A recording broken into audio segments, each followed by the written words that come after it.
अब तक आपने देखा मिस्टर गुजराल देव और नताशा की सगाई तय कर देते हैं। अगले दिन सोनाक्षी ईश्वरी को बताती है कि उसकी तबीयत खराब है और वो सगाई में नहीं आ सकती। देव सोनाक्षी को घर मिलने जाता है, तभी उसे याद आता है कि उसकी इम्पोर्टेंट मीटिंग है। ऑफिस लेट पहुंचने के बाद नताशा के पूछने पर देव झूठ बोल देता है कि वो किसी दोस्त के घर था। पर आप थे कहाँ? मैं एक्चुअली मेरे एक दोस्त की तबीयत ठीक नहीं थी, इसीलिए अर्जेंटली जाना पड़ा, इसीलिए लेट हो गया। भूल कैसे सकता हूँ इस मीटिंग के बारे में। डैड और मुझे मार्केटिंग टीम के साथ कुछ डिस्कस करना है, सो मैं चलती हूँ। बाय। मैंने नताशा से झूठ क्यों कहा? साफ साफ क्यों नहीं कहा कि मैं मिस बोस के घर गया था?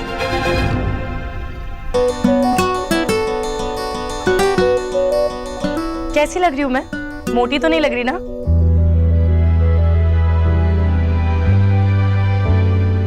नहीं। आप ना बोलने से पहले रुके क्यों? ठीक है, मैं आपको एक टिप देती हूँ। अगर आज के बाद मैं कभी भी आपसे ये पूछूंगी ना कि मैं कैसी लग रही हूँ, मोटी तो नहीं लग रही, तो आप बिना सोचे समझे ना बोल देंगे। समझ गए?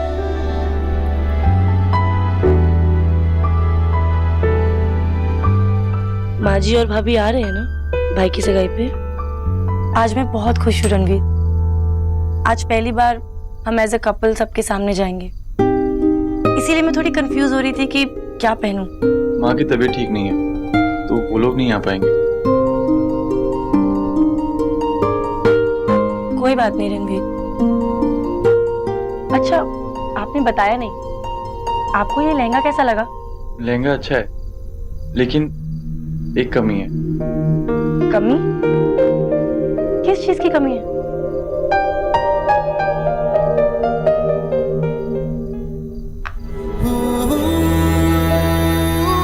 इसकी कमी।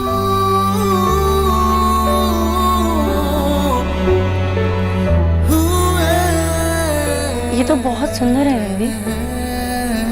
रणवीर, कैसे हो बेटा? जीते लो, जीते लो। लो पानी लो। माँ, ये रणवीर ने दिया मुझे। अच्छा, ये बहुत सुंदर है। अरे लगभग ऐसे ही नेहा के पापा ने मुझे दिलवाए थे। माँ, रणवीर की माँ जी और भाभी नहीं आ रहे हैं। क्यों? क्योंकि उनकी तबीयत खराब है। अरे कुछ ज्यादा खराब तो नहीं है? नहीं, माँ थोड़ा रेस्ट करना चाहती थी, इसलिए नहीं आ पाएंगे। अच्छा, अगर वो आ सकते तो हमें बहुत अच्छा लगता।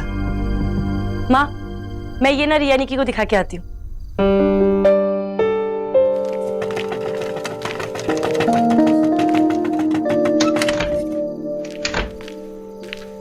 आप लोगों को डिनर का मतलब भी पता है? सीरियसली बाबा, नॉर्मल लोग डिनर करने जाते हैं तो खाना खा के आते हैं, पर आप बिना खाना खिलाए ले आए।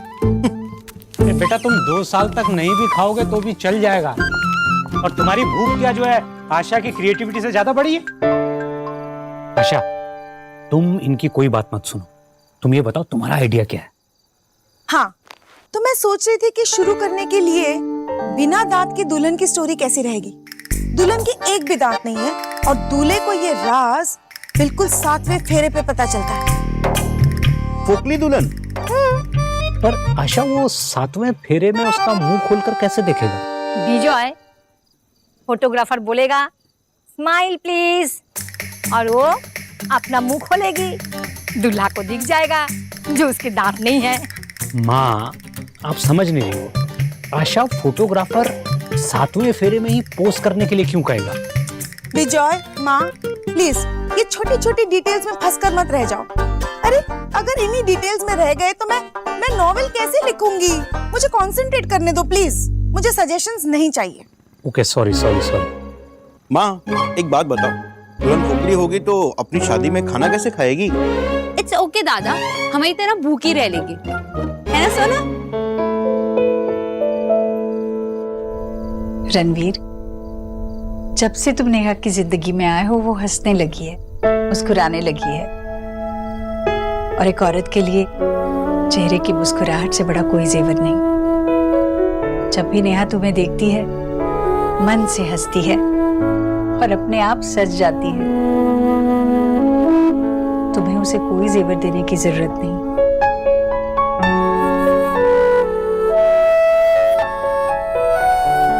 वो मुझे लगा कि सगाई पर कुछ हमारी तरफ से अगर होगा तो।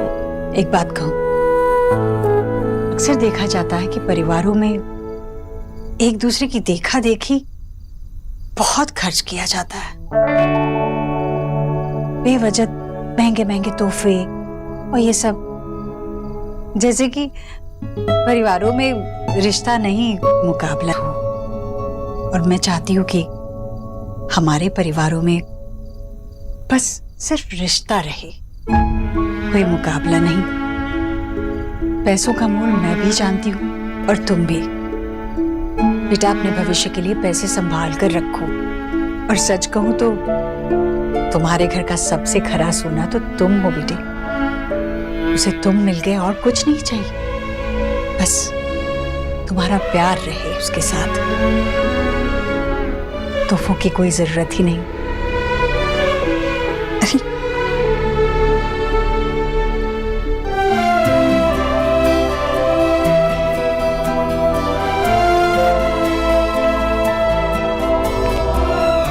आपने बिल्कुल ठीक कहा आंटी। मैं ये इयररिंग्स एक्चुअली मैं यही सोच कर लाया था कि कुछ बोलने की जरूरत नहीं है। माँ बिना कही सब समझ जाती है। माँ, निकी और रिया को भी बहुत पसंद आए। बहुत अच्छे लग रहे हैं।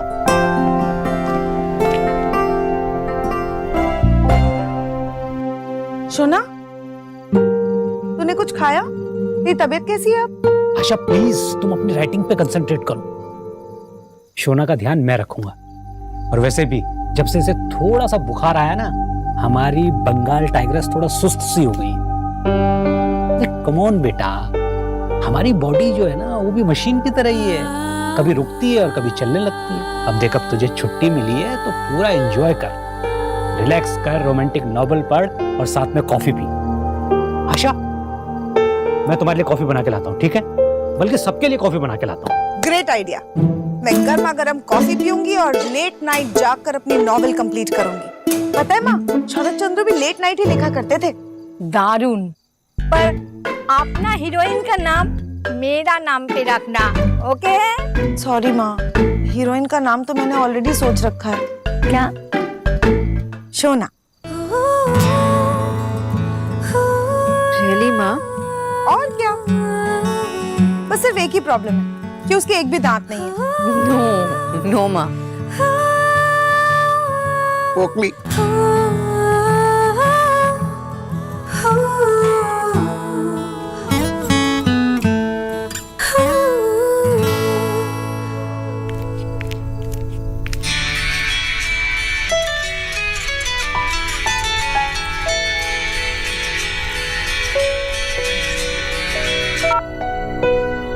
हेलो। हेलो आंटी, मैं नताशा। नताशा? तुम्हें देव से बात करनी है क्या? मतलब मैं उसे जाकर दे दूं? अरे नहीं नहीं आंटी, अगर मुझे देव से बात करनी होती तो मैं उन्हीं को कॉल करती ना। मुझे तो आपसे बात करनी है। सब ठीक तो है? आंटी, आप घबरा क्यों रही हैं?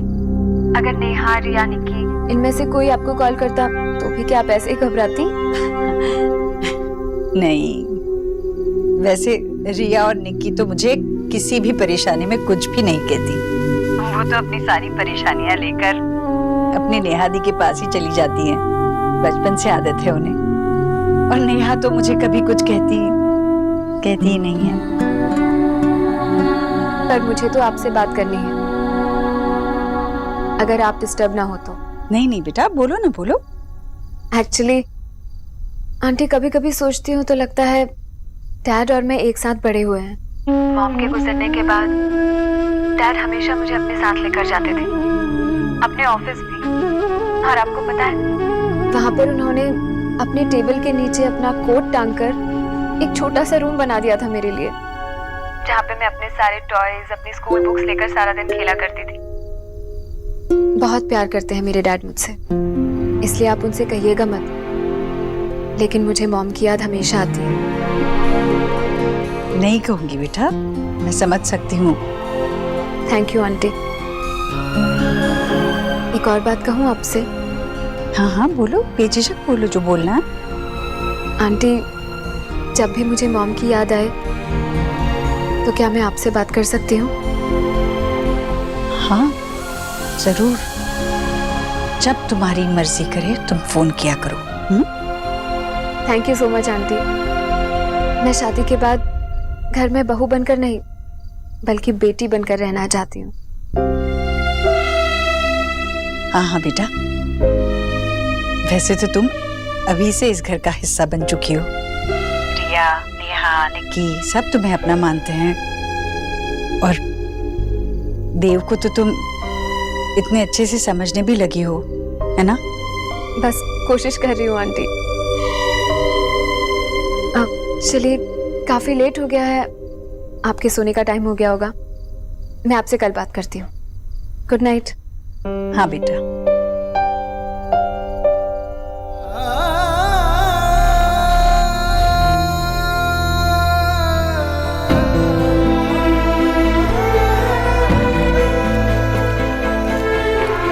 हे भगवान, ये कैसी बेचैनी है। मुझे मेरे बेटे की खुशी में खुश होना है, मेरी मदद कीजिए।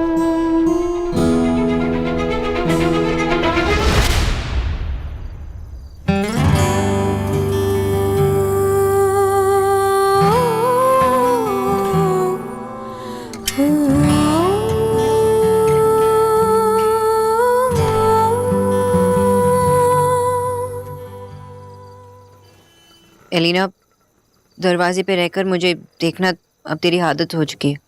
It's very creepy. क्रीपी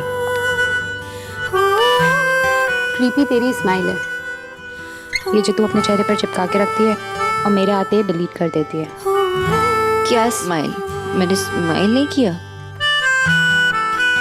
क्या छुपा रही है? किचन? बता सोना, क्या छुपा रही है? अरे कुछ नहीं। दिखा। अरे कुछ नहीं। दिखा दिखा। कुछ क्या कुछ क्या नहीं, कुछ क्या नहीं, कुछ दिखा? क्या मिस्टर अबोध्रो, आप क्या फिर से? फिर से सोना, प्लीज बता, जो मैं सोच रही हूँ वो सच है। और तू क्या सोच रही है?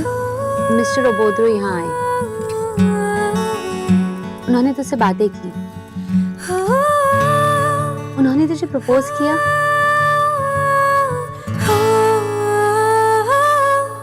कि फिर तू स्माइल क्यों कर रही थी?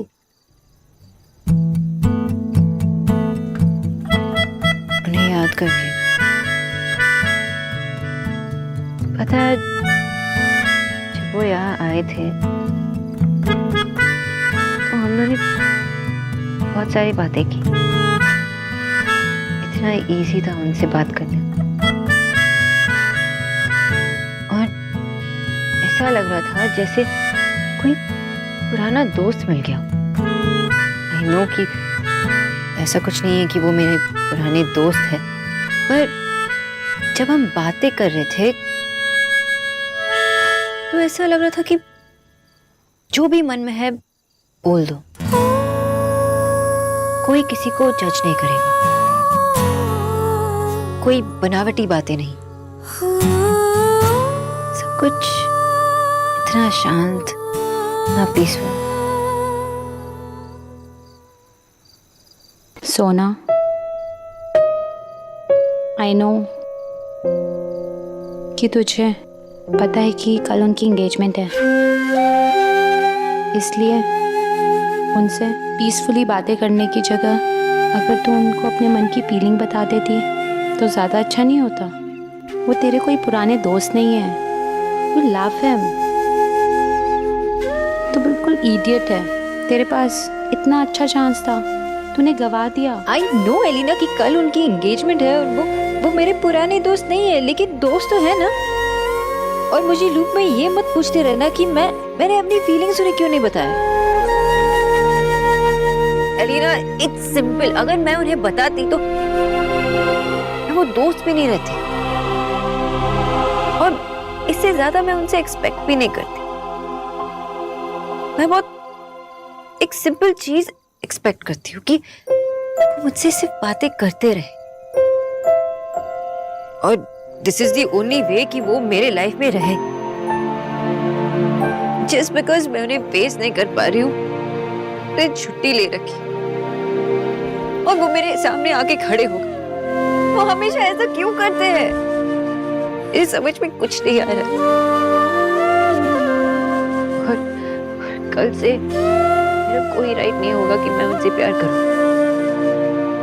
Just wanna forget that I love him.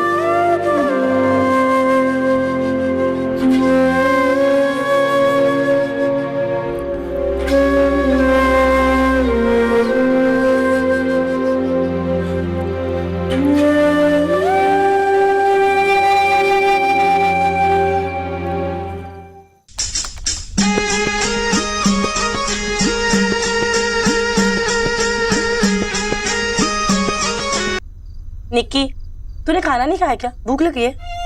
नहीं। तो ये वाला स्टेप कौन करेगा? तुम भूल गई ये वाला step? Okay, sorry miss Neha Saroj Khan Dixit. Nikki यार सही से करना, ये कोई डीयू का कल्चरल इवेंट नहीं हो रखा है, उससे भी बड़ा इवेंट है, देव भैया की एंगेजमेंट। तो ठीक है ना, फिक्र क्यों कर रहे हो? देखना, हम इतना चुप चुप के कर रहे हैं ना, बोलने दो क्या मुझे? इतना चुप चुप के कर रहे हैं ना कि मतलब भैया को पता ही नहीं चलेगा। हाँ, और वैसे भी सरप्राइजिंग में तो हम इस दुनिया के सबसे बड़े ना। क्या हो गया निहादी? आपकी आवाज ना भैया जैसी आ रही है। क्योंकि भैया नहीं बोला। क्या कर रही हो तुम? कितना शोर मचा रही हो? आवाज को थोड़ा नीचे रखो। क्या हुआ? अरे अब जब आपने सब कुछ देख ही लिया है, तो फिर हमारी कोरियोग्राफी पर अपनी विशेष टिप्पणी दे दीजिए। वैसे भी क्या ना, एनजी के सामने हम ऐसा वैसा नाच तो कर नहीं सकते, तो फिर इज्जत का सवाल है हमारे। मेरे पास इन बेकार की बातों के लिए वक्त नहीं है, बहुत काम है मुझे। वैसे ही बहुत टाइम वेस्ट हो चुका है इन बेकार की बातों। भैया, ये बेकार का जिंजर आपकी सगाई है। FYI। जानता हूँ, इसीलिए मुझे छोड़ के सारे एक्साइटेड। तो आपको भी होना चाहिए ना। हाँ, और क्या, अपनी सगाई में तो बंदा ही तो मेन होता है, और जब हमारी सगाई होगी तब तो आप सपोर्टिंग कैरेक्टर बन जाओगे ना। ये सब छोड़िए, आप अपनी एंगेजमेंट का ट्रेलर देखिए, फिर आपका मन में इमोशन जागे रे हो जाएगा। मेरे पास इन चीजों के लिए कोई वक्त नहीं है, मैं ऊपर जा रहा हूँ अपने काम के लिए। भैया, आंखें बंद करो। ये क्या है? अब आंखें क्यों बंद करो? नो क्वेश्चन, आंखें बंद कीजिए। आपको हम पे भरोसा है नहीं? ये कैसा सवाल हुआ? आपको हम पे भरोसा है या नहीं? अरे बाबा है। हाँ, तो फिर अगर आपको हम पे भरोसा है तो आंखें बंद करें। Please close your eyes. Okay. एक सेकंड, ये क्या कर रहे हो तुम लोग? बैठिए और अब देखिए। आंखें बंद करके कैसे देख सकता हूँ? भाई, मन की आंखों से देखिए। ओके, अब इमेजिन करिए आपका सच्चा प्यार, ट्रू लव, एक डिजाइनर अनारकली लहंगा आपके तरफ बढ़ रहे हैं। कुछ नहीं दिखा मुझे। क्या है ये? मैं जा रहा हूँ ऊपर। बैठिए ना, देखिए,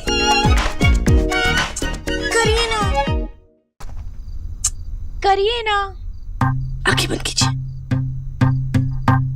भाई, आप अपने मन के अंदर झांक के देखिए। ये आपकी जिंदगी की सबसे खूबसूरत शाम है, और भाभी आपके तरफ आ रही है।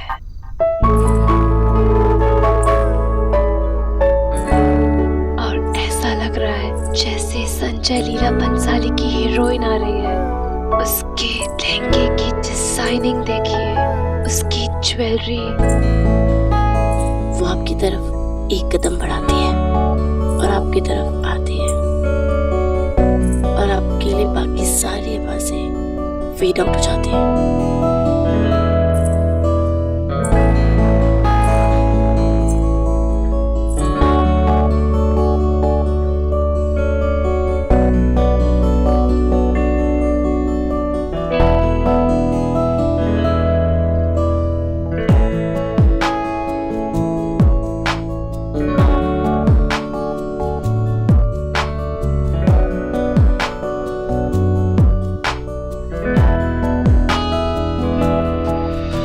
कुछ रंग प्यार के ऐसे भी,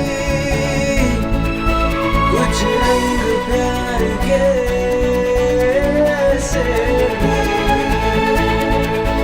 कुछ रंग प्यार के ऐसे भी, कुछ रंग प्यार के ऐसे भी।